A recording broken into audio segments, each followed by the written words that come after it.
This is going to be your guide to unlocking the final ability, Auto Build, in Legend of Zelda Tears of the Kingdom. So after you get the paraglider, you talk to Josha, and it's going to start a quest about exploring the depths. What you want to do is head south from Lookout Landing to the Hyrule Field Chasm, or you can teleport to the shrine if you have it unlocked, dive on in, and then learn about the light route system, and find Robbie to the west. You take a picture of one of the statues there, head back on over to Josha. That's going to be the first part of the quest chain completed. After that, you talk to her, and she says, yeah, she's going to do some research, and she'll tell you when the next part is. This is for the Mystery in the Depths quest, but because the game came out, there's not a lot of information on what specifically unlocks it. That people progress through the story, they come back, and they find that the quest is available, and then that's how you unlock Ultra Hand. Or is it? You can actually just follow the statues and then do the parts of the quest without actually having to start it from Josha, and you can unlock Ultra Hand that way. So let's go and do that. Now, exploring the depths really isn't that easy, so make sure you have a lot of food, some utility like arrows. You also need a lot of light root seeds, have some weapons ready, and then what you want to do is just follow where the statues point. Now, after a while, it's going to get really dark, and that's where the light bloom seeds come into play, so you want to just kind of throw them on the ground or use an arrow. Arrow gives you more distance, but that's also kind of a waste of an arrow sometimes, so you can just kind of throw the seeds and then light up the way and just start heading to the south, or just like following the direction that these statues are pointing in. Eventually, you'll make it to this light route. I didn't find the light route in the Grove of Time, and I made it all the way over here just so I had like some kind of travel location. Now, you roughly want to head to -800, -1900. You can see the coordinates on the bottom right of the map, so it's going to be off in this direction from this light route shrine. And yeah, it's a little dark, might be a little crazy. Want to get a better jump to taking off right there, but you need to make it to this mine. So at the top of the Great Abandoned Central Mine, there's going to be some researchers and a construct. Activate the construct, and then it's effectively a tutorial like in the Great Sky Island. You know, we have the Steward construct conferring the auto build authorization, and now you can use auto build. Instantly recreate your Ultra Hand projects using nearby items and Zonaite. Auto build records your previous creations as well. Then there's going to be a little tutorial about it. So all you need to do is rebuild this vehicle, and then you can auto build with the materials that are here. So auto build takes you to the history. History has the car. Then you can just kind of put it down wherever, and boom. Build. Now, you can teleport out of the boss fight, but it's piss easy, and it gives you 100 crystallized charges, which means you get to extend your energy pack. Oh yeah, and it also unlocks all kinds of great stuff. So we have a teleport location, and then we can buy all the Zonaite charges we want.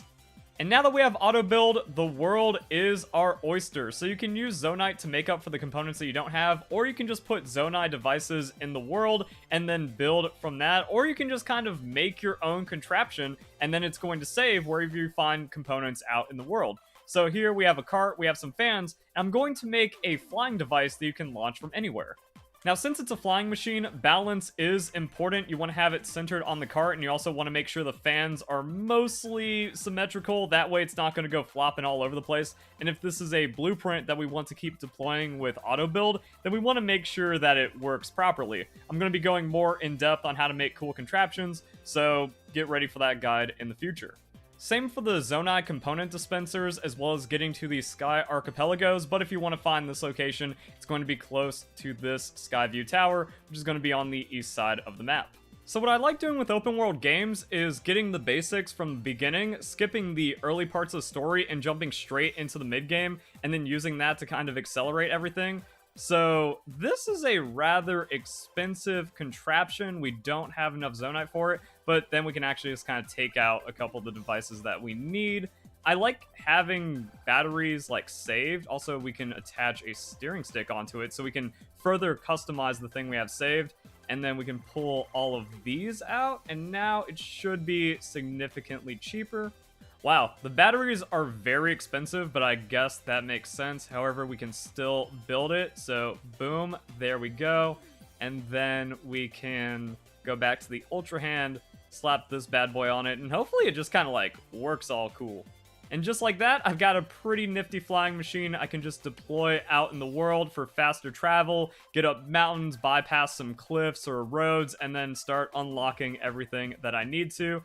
We are burning through the energy a little quickly. Also, are a little heavy on some weight, so I guess we can't like super climb depending on where we launch this thing from.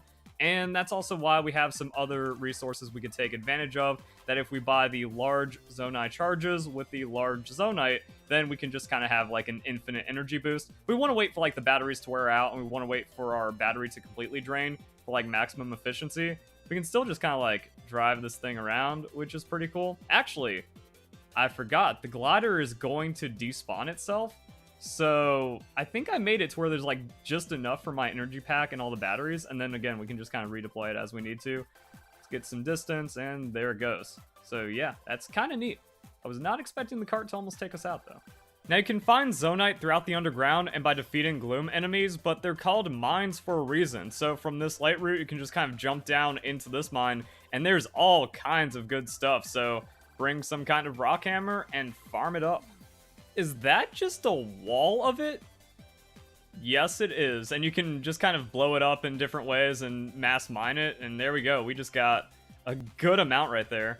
Now, in time, people are going to find better and better mining locations or have like a best mining route. Also, data mining and like updating an interactive map will lead to that, which is why you want to leave a like on the video, share with all your friends, comment your thoughts down below, subscribe, hit that notification bell, because I'm going to be covering it. But for now, you can still piece together good amounts of Zonaite. So, found this light route. It was kind of along the way, but I kind of cheated the path a bit and then ended up over here instead of going straight to the central mine. And this is where you can find a lot of the ore, but there is a camp that is guarding it. However, we just came back with more arrows and more bombs. That way we can just kind of, you know, blow these people up, do a lot of damage, and that's gonna be pretty good. Ooh, let's see if I can get a big boom right here.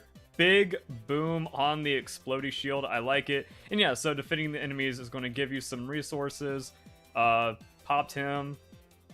Kind of have to just... Now you're just playing the game is effectively what's happening here. And your reward for beating the camp isn't just the monster loot, but there's also going to be some rocks to mine as well. So it's going to be a good way of getting a nice stock of Zonaite.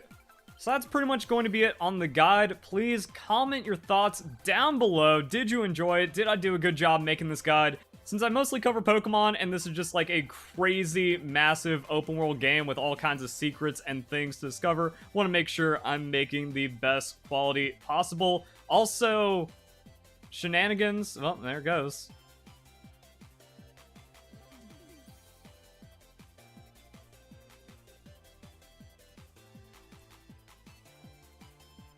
Also, please comment your tips and tricks down below so we can work together to get the most out of this crazy game. If you have like some really good early to mid game Zonaite farming locations, please drop that.